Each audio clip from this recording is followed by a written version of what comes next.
ډونالد ټرمپ چې کوم دی د امریکای سابقه صدر پاغه باندې عمله شوې ده نو غا عمله چې پاغه باندې شوې ده نو داغه داسې د شاته طرف نه داغه خپل سکیورټي ګارد هغه سره سنایپر دي سنایپر کې داسې دغه لګیدلی چې هغه د لری نه په سړی باندې نشانه واخلي او د لری نه هغه هټ کولی شي نو هغه د دې طرف نه چرته یو سنایپر والا ناشته او وې دا د سکیورټي ګارد چې کوم دی نو هغه د مخ کې نه لیدل او دا کاسه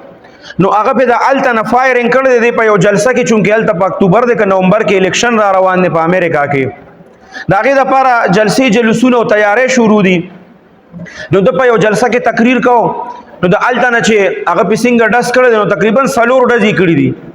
نو چې 4 ډزې کړی دي نو هغه کې یو چې ډز دی هغه صرف د غوږ سره تیر شوی داسې چې د غوږ سره تیر شوی دی نو د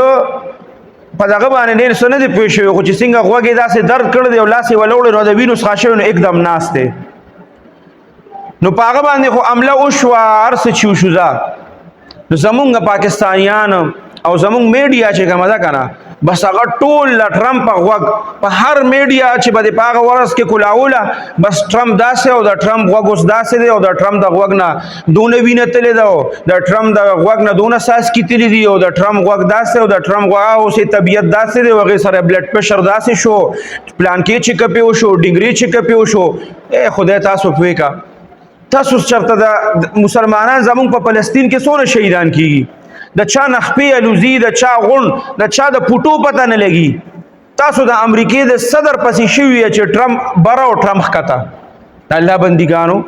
تاسو ځان له خپل مسلمانانو باندې وجاړئ دا دونه تذکره چې تاسو د خپل مسلمانانو په دې میډیا کولې کنه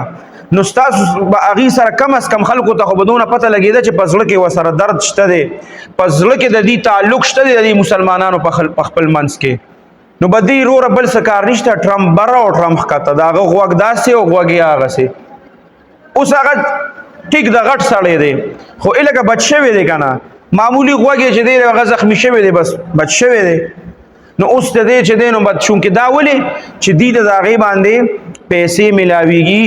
هغه خبر چې کوم دی هغه دوی شیر کي هغه په لکونو په کروړونو خلک ګوري نو د دې د وجې نه به دوی ټرمپ داسې او ټرمپ هغسې